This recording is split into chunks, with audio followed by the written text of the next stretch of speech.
안녕하세요. 오늘의 데일리 뉴스레터에 오신 것을 환영합니다. 1. 한, LNG 선박 최대 위기. 2.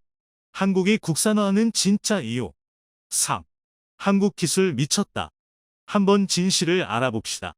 러시아 우크라이나 전쟁 장기화에 이어 러시아의 유럽 가스 공급 감축으로 유럽은 현재 역사적으로 경험하지 못한 에너지 위기에 직면했다. 이에서 삼배 치솟는 난방비에 찬물로 샤워를 하고 장작으로 불을 떼야 하는 상황. 오일 쇼크와 글로벌 에너지 위기를 우려하며 IEA 사무총장은 어느 때보다 에너지 위기가 심각한 상황이라 경고했다. 그런데 이는 유럽만의 이야기가 아니다. 에너지 수입국인 우리나라 역시 비상의 시대가 도래한 것. 명실상부 조선업계 최강자인 대한민국. 그런데 최근 유럽이 중국과 손을 잡고 LNG선 분야에서 한국의 압도적인 지위를 타도하려고 시도한 정황이 포착되었습니다. 자칫 잘못하면 중국이 한국을 제치고 세계 1위에 오를 수도 있었던 상황. 놀랍게도 이런 위기의 순간에 한국은 유럽과 중국이 상상도 못했던 초격차 기술을 선보이며 계략에서 벗어날 수 있었다고 하는데요. 그뿐만 아니라 이 신기술로 새로운 국제 표준을 정립해 앞으로는 한국이 이들을 상대로 역갑질을 할 수도 있을 것이라고 합니다. 그 기술이 어떤 것이었길래 한국이 이들의 추격을 뿌리칠 수 있었는지 지금부터 자세하게 설명해 드리겠습니다. 7개월이 넘게 이어지는 우크라이나 러시아 전쟁. 압도적인 국력 차이를 바탕으로 러시아가 우크라이나를 빠르게 점령하면서 끝날 것이라는 예상과는 달리 전쟁은 장기화되고 있습니다. 서방의 지원을 등에 업은 우크라이나의 선방과 러시아의 상상 이하의 졸전이 겹쳐진 결과였죠. 일진일퇴를 거듭하는 가운데 푸틴은 점점 처음 계획과 들어지는 전황에 손에 든 카드를 하나 둘씩 꺼내놓을 수밖에 없게 되었습니다. 그런 상황 속에서 유럽 대륙은 혼란에 빠졌습니다. 바로 러시아가 내놓은 천연가스라는 카드 때문이었죠. 그동안 러시아에서 들여오는 값싼 천연가스에 크게 의존해왔던 유럽은 푸틴이 가스관을 들어막고 협박해오자 흔들릴 수밖에 없었습니다. 한때는 유럽에서 가스 구입이 어려운 사람들은 도끼를 들고 산으로 나가 땔감을 모아야 할 것이라는 이야기가 있었을 정도로 푸틴의 협박은 엄청난 여파를 몰고 왔고 유럽 각국은 이러한 상황을 모면하려고 에너지 자원 확보에 열을 올렸습니다. 그 중에서도 독일은 가장 심각한 위험에 처해 있었던 나라였습니다. 러시아산 에너지 의존도가 너무 높은데 이를 대체할 다른 돌파구가 도무지 보이지 않았죠.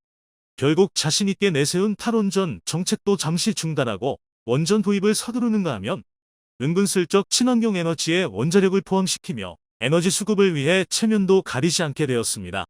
부유식 LNG 설비를 설치해 저장 용량을 늘리는 방법들 고민하거나 미국으로부터 셰일가스 및 석유를 공급받는 방법으로 위기를 모면해 보려고 했던 유럽은 냉혹한 현실을 직면해야 했습니다. 바로 다가오는 12월, 겨울의 한파가 유럽을 덮치기 때문입니다. 현재 수준보다 훨씬 더 많은 에너지 수요가 발생할 것은 자명한 일. 그러나 전쟁이 세계 규모로 확전될 가능성으로 인해 세계 각국이 자원 비축을 위해 힘쓰는 가운데 유럽에 선뜻 자원을 내줄 나라를 찾기란 쉬운 일이 아니었습니다. 이런 가운데 폭발적인 수요 증가세를 보이며 인기를 끈 상품이 있었습니다. LNG선이 그 주인공인데요. 액화천 연가스의 세계적 수요가 폭증하면서 이를 운반할 수 있는 선박의 수요 역시 기하급수적으로 증가한 것입니다. 안전한 수송을 위해 상당한 기술력을 요구하고 운용할 때마다 비용이 들어가는 분야이기에 이를 빠르게 확보하는 것이 곧 나라의 에너지를 빠르게 수급할 수 있는 일과 직결되는데요. 현재 이 시장에서 가장 선두에 있는 국가가 바로 대한민국입니다. 그간 한국은 조선업 분야를 선도하면서 세계 최고 수준의 기술력을 축적했을 뿐만 아니라 천연가스 운반 노하우도 많이 보유하고 있었기에 한국의 LNG선은 국내외에서 상당한 고평가를 받았습니다. 발등에 불이 떨어진 유럽도 물론 한국 조선사에 주문을 넣으며 한국산 LNG선 확보에 나섰지만 주문을 한다고 해서 LNG선을 누구나 받을 수 있는 상황은 아니었죠. 그런 생각을 유럽에서만 한 것이 아니기 때문입니다. 전 세계 국가가 한국 조선소로 몰려와서 LNG선을 팔아달라고 하는 형국이기에 유럽 국가들 역시 예외 없이 번호표를 받고 LNG선 수주를 기다려야 했습니다. 이대로라면 발주 4년 뒤에야 겨우 실물을 받을 수도 있는 상황이었기에 겨울이 오기 전에 하루라도 빨리 LNG선 확보를 해야 하는 유럽 국가들 입장에서는 머뭇거리고 있을 시간이 없었습니다. 이를 깨달은 유럽에서는 머리를 굴리며 대책을 강구하다가 끝내는 중국을 바라보게 됩니다. 중국이라면 훨씬 싼 값에 대량의 LNG선 건조가 가능할 것으로 본 것이죠. 중국의 소수민족 문제와 관련해 미국과 발맞춰 중국을 비난해왔던 유럽이지만 발등에 불이 떨어지자 탈원전 정책을 폐기했던 것과 똑같이 가장 먼저 체면을 집어 던졌습니다. 유럽은 결국 중국 조선소에 LNG선 물량 수주를 맡기기 시작했습니다. 중국 국영조선 관계자의 말을 보도한 글로벌타임즈는 대형 LNG선 139척 주문을 받았다고 말하며 후등 중화조선소의 경우 주문 폭주로 2교대 근무로 24시간 생산 라인이 돌아가고 있는 상태라고 보도했습니다. 한국에서 소화하지 못한 물량을 중국이 전량 채가면서 이번 사태로 오히려 중국이 빠르게 성장할 기회를 붙잡은 것입니다. 게다가 최근 유럽에서 중국의 기술까지 지원하겠다는 발표를 하며 한국 독점의 조선 시장에 제동을 거는 모습을 보였습니다. 그 시작은 바로 프랑스 기업 GTT였습니다. LNG 운반선 제조는 다른 국가에서 함부로 흉내내기 어려운 분야입니다. LNG 운반선의 핵심 기술인 화물창이 구현하기가 매우 까다로운 기술이기 때문인데요. 극저온 화물창과 연료 탱크를 제대로 만들 수 있는 나라는 손에 꼽을 정도죠. 프랑스와 한국이 그 몇 안 되는 국가에 포함되어 있습니다. 천연가스의 안전하고 효율적인 운송을 위해서는 극저온 상태로 만들 필요가 있습니다. 천연가스를 초저온 상태인 영하 163도로 만들어 액화시키면 부피가 기체 상태보다 600분의 1로 줄어들어 훨씬 많은 양을 안전하게 운반할 수 있기 때문입니다. 하지만 이 초저온 상태를 유지하면서 항해를 하려면 특수한 기술이 필요한데요. 현재 그 기술을 독점하고 있는 기업이 바로 프랑스 기업 GTT입니다. GTT는 과거 한국의 극저온 화물창 기술을 제휴해주고 그 대가로 한국으로부터 매년 거액의 로열티를 받아갔습니다. 이를 통해 LNG 선박 한 척당 100억 원에 해당하는 금액을 손쉽게 벌어가면서 국내 조선소들 사이에선 불만의 목소리가 점점 높아졌죠. 급기야 GTT는 독점 기술을 보유한 덕분에 생긴 이점을 악용해서 한국 조선소들을 상대로 갑질을 하기 시작합니다. 기술 라이선스 구입만으로 끝나는 것이 아니라 각종 테스트 및 생산 현장 감독까지 포함하는 엔지니어링 서비스를 강매한 것인데요. 만일 서비스를 구매하지 않으면 기술 협조에 불응하겠다는 자세를 취하며 한국 조선소들을 울상짓게 만들었습니다. 그렇지만 결국 기술 가진 이가 갑이었기에 조선소들은 군말 없이 GTT의 요구를 수용할 수밖에 없었습니다. 다행히 그때까지는 라이선스를 보유한 곳이 오로지 한국뿐이었고 중국이나 일본 등 경쟁국의 GTT가 라이선스를 넘긴 적은 없었기에 LNG선 경쟁력 자체가 약화된 것은 아니었기 때문이었죠. 그런 가운데 GTT가 돌연 중국에게 라이선스 계약을 제공하면서 태도를 뒤집은 것입니다. GTT는 맥장수 조선소와 기술 지원 및 라이선스 계약을 체결하며 중국이 한국을 뛰어넘어 조선시장 최강자로 군림할 수 있는 조건을 만들어 주었습니다. 중국에게 일감이 쏠리는 것도 모자라 라이선스 공유까지 이뤄지는 바람에 자칫 잘못하면 중국에게 시장을 빼앗길 수도 있는 상황. 장난조선소, 대련조선소 등 중국의 주요 조선소가 갑자기 LNG선 생산을 선언하면서 LNG선 굴기를 선언하고 대형 LNG 운반선 건조 연구소인 호등중화조선은 생산 라인을 추가 건설하며 중국 조선업계 전체가 LNG선 생산에 집중 투자를 서두르고 있는데요. 결과적으로 유럽이 중국을 이용해 한국의 목을 죄려드는 셈입니다. 이런 위기 상황 속에서 칼을 갈던 한국은 마침내 숨겨진 카드를 꺼내며 중국과 초격차를 선언합니다. 절대 갑이었던 GTT한테까지 큰 한방을 먹이며 압도적인 기술력을 과시했는데요. 바로 대우조선해양이 세계 최초로 고만강강 소재 LNG 연료 탱크를 탑재한 초대형 원유 운반선 VLCC를 건조한 것입니다. 지금까지 극저온의 액화천 연가스를 견디는 화물창과 연료 탱크의 소재는 니켈 합금강, 알루미늄, 스테인리스 강뿐이었습니다. 하지만 이들 소재의 경우 까다로운 작업 공정과 높은 가격이라는 단점이 있었고 무엇보다 낮은 강도로 인해 운반 위험성이 컸습니다. 그런데 한국에서 이 모든 단점을 극복한 고만강강 소재로 연료 탱크를 만드는 기술을 세계 최초로 개발하면서 기술 격차를 선보인 것입니다. 고만강강은 강철과 망간의 합금으로 망간의 비율이 11에서 15%로 높은 편입니다. 고망간강은 충격 강도와 내마모성으로 유명한 소재이지만 그 정도가 너무 심해서 가공성이 극히 나쁩니다. 그런데 한국이 이 소재로 그 어렵다는 액화 천연가스 탱크를 만들어버린 것인데요. 값싼 금속이 재료다 보니 기존 소재 대비 가격이 낮을 뿐만 아니라 극저은 성능도 출중해서 차세대 연료 탱크가 될 전망입니다. 한국은 이 탱크를 개발하면서 고망간강 전용 융접 기술도 같이 개발했고, 덕분에 한국은 전 세계에서 유일하게 선진 연료 탱크 기술을 독점할 수 있게 되었습니다.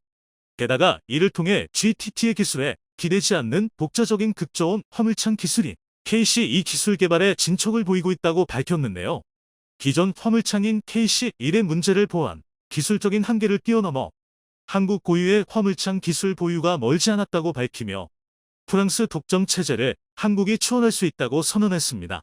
독자적인 기술 개발과 함께 세계 최초의 연료 탱크 기술까지 손에 넣으면서 한국은 프랑스에 매년 지불하던 로열티도 조만간 아낄 수 있게 되었을 뿐더러 새로운 국제 표준을 정립해 고지위를 가로챌 수도 있게 되었습니다. 역으로 고망간강 연료 탱크 기술 라이센스로 외국 상대로 로열티를 받을 수 있는 것이죠. 가격 경쟁력에서 압도적인 한국의 연료 탱크 기술은 세계 표준으로 자리 잡기에 부족함이 없는 상황. 실전 테스트도 무리 없이 진행되었기에 향후 연료 탱크는 한국 기술을 표준으로 한국 주도의 시장이 될 전망입니다. 당연히 중국을 앞세워 문제를 해결하고자 했던 유럽은 당황할 수밖에 없었는데요. 중국에다 기술까지 넘겨주며 한국의 목줄을 죄려고 했던 유럽은 오히려 이제까지 받았던 로열티를 거꾸로 한국에게 토해내야 할지도 모르는 상황이 되었습니다. 한국이 보여준 압도적인 기술력에 박수를 보내며 세계 최강 조선 기술을 보유한 대한민국이 계속 초격차를 유지하면서 세계 1위로 자리매김하길 기원해 보겠습니다. 인구 44만 명을 보유한 작은 나라가 엄청난 자원 부국이 된 후 한국에게 모든 것을 맡기려 하고 있어 화제입니다. 그곳에서의 한류 열풍은 상상을 초월할 정도로 빠르게 성장하고 있으며 현지 정부 또한 랜드마크와 교량 건설에 한국 건설사를 적극 참여시켜 미래에 대비하려는 모습을 보이고 있어 외신마저 크게 놀라고 있는 상태입니다.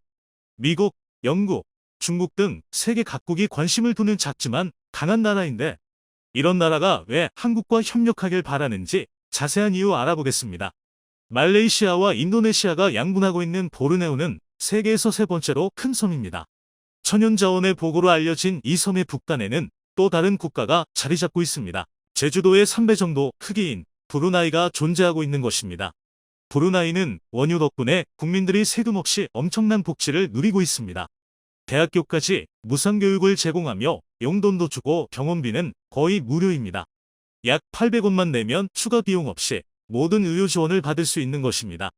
치료를 위해 해외 병원에 가더라도 마찬가지로 자금을 지원받을 수 있습니다. 유학 또한 공짜로 갈 수 있고 정부는 가정당 평균 4대의 차량을 지원해 차량 보급률은 미국에 이어 세계 두 번째를 기록하고 있습니다. 국왕 소유 자동차만 4,000대에 이르고 이를 관리하기 위한 정비사가 100명이나 존재하죠. 포브스에 따르면 브루나이 국왕의 재산은 약 200억 달러에 달합니다. 이는 세계에서 11번째로 재산이 많은 것입니다. 새해 행사에 참여하면 국왕이 90만 원 상당의 세뱃돈을 줄 정도니 말입니다. 세계적으로 유명한 로열 브루나이 항공 또한 왕실이 직접 운영하는 항공사입니다. 좌석은 넓고 깔끔하며 기내식은 평균 이상이라는 평을 듣고 있는 항공사죠. 승무원 또한 친절하기로 유명해 2년 연속 세계 최고 승무원상을 받기도 했습니다. 그리고 황금으로 장식된 7성급 엠파이어 호텔은 그들의 또 다른 자랑입니다. 축구장 250개를 합친 크기의 수영장, 영화관, 골프장 등이 모두 모여 있을 정도입니다.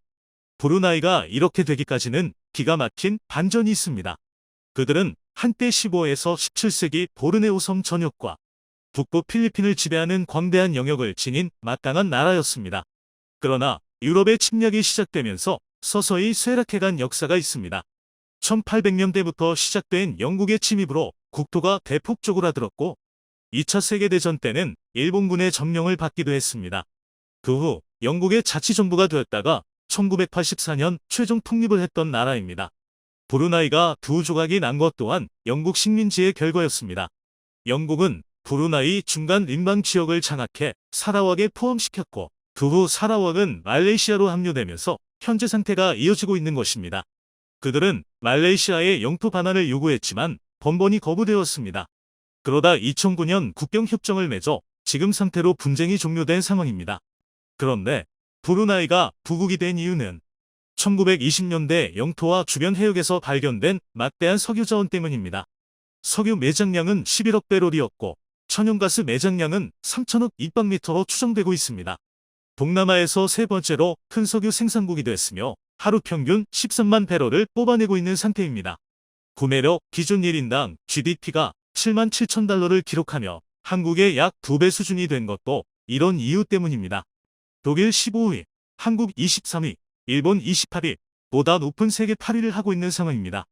브루나이는 1984년 독립 후 바로 한국과 수교를 한 바 있습니다.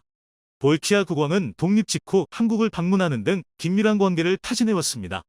원유 대부분을 한국과 일본 등으로 보냈고 1972년부터는 LNG를 수출하게 됐습니다.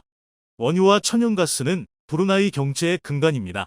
주요 수출품 중 광물성 연료가 89%에 이를 정도입니다. 한국 또한 1997년부터 연간 100만 톤가량의 LNG와 석유를 도입해왔습니다. 한국이 브루나이 자원 수출국 중 두 번째를 차지했던 것입니다.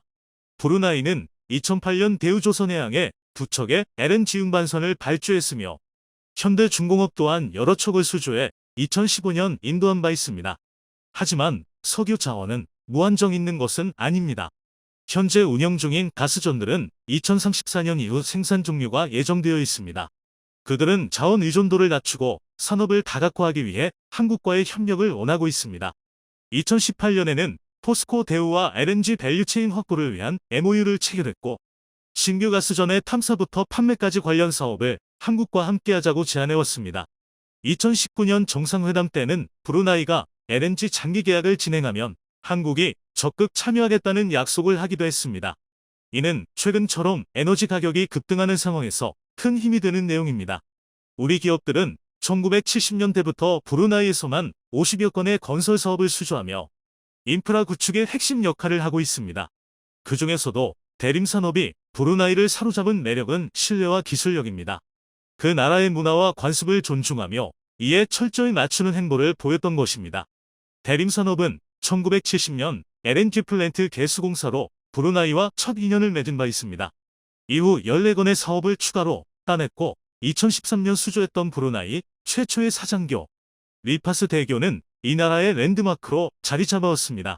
이는 향후 템브롱 대교의 수주로도 이어졌던 상황입니다. 도심강을 가로지르며 세워진 리파스 대교의 수주 과정은 쉽지만은 않았습니다. 현지 기업만 참여할 수 있다는 제약이 있었는데 대림산업은 현지 업체 수위와 컨소시엄을 맺어 입찰 자격을 얻었던 상황입니다.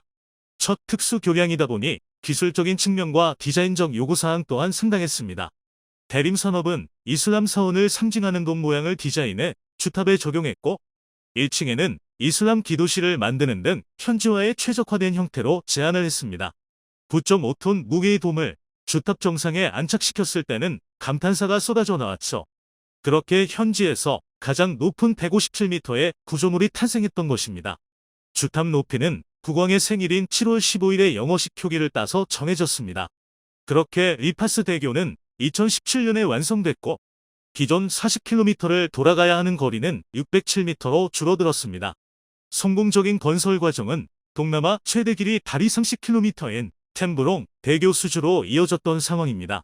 기존까지만 해도 동서로 갈라진 영토는 브루나이의 큰 골치 거리였습니다. 오가기 위해서는 항상 말레이시아를 경유해야 했고 추가 비용까지 발생했기 때문입니다.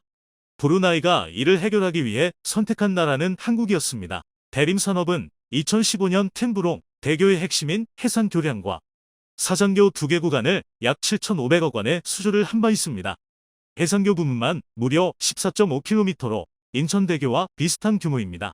브루나이 역사상 가장 큰 교량 사업으로 총 사업비는 2조 원에 달했습니다. 이때 중국은 강력한 저가 공세를 폈지만 승리는 한국이었습니다. 입찰 당시 중국 업체들이 1에서 3위로 낮은 가격을 써냈지만 대림산업은 가장 높은 공사비로 4위를 하고도 수주를 차지했습니다. 공기 단축과 차별화된 설계를 제시해 사업권을 따냈던 것입니다. 템브롱 대교에 적용된 핵심 기술은 특수 기중기를 사용하는 론칭 겐트리 공법입니다. 육지에서 제작한 상판을 해상으로 운반한 후 특수 설계된 기중기로 800톤이 넘는 상판 2개를 한 번에 들어올려 교각 위로 올리는 방식을 사용한 것입니다. 이로 인해 작업 능률을 4배로 끌어올렸으며 비용까지 크게 절약했던 상황입니다. 그렇게 2019년 11월 성공적으로 완공의 기술력을 입증했습니다. 브루나이 국왕은 돌아가신 아버지의 이름을 따서 템브롱 대교 이름을 변경했고 중전 3에서 4시간이 소요됐던 두 지역을 15분 정도로 크게 줄여줬기 때문입니다. 말레이시아 국경을 2차례나 넘어야 했던 번거로움도 사라졌죠.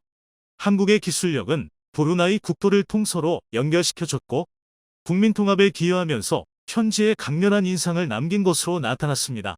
템브롱은 95% 인구가 살고 있는 서쪽 지역에 비해 상대적으로 낙후됐었지만 이제 희망의 빛을 보고 있는 상태입니다. 브루나이 정부도 버려진 땅 템브롱을 개발해 100년 먹거리를 찾아내겠다는 계획입니다. 외신들은 템브롱 대교가 새로운 관광 투자에 영감을 주고 있다며 놀라워하고 있습니다.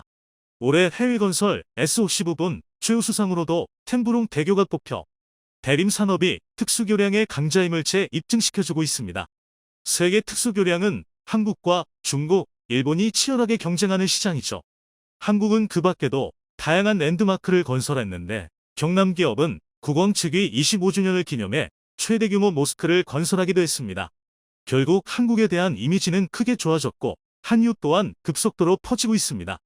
한국 문화를 좋아하는 이들이 자발적으로 참여해 K-팝 행사가 열릴 정도입니다. 이슬람 문화를 가지고 있는 지역이라 예술 행사를 개최하려면 정부와 협의가 필요한데 현지 정부 또한 한국을 배우는 것을 적극 권장하고 있어 문제가 없습니다. 최근 5년 사이 한식당이 크게 늘어나 매운 닭갈비와 떡볶이 등이 인기를 끌고 있는 상태입니다. 볼키아 국왕의 여동생 마스나 공주는 김치를 즐기는 것으로도 유명합니다.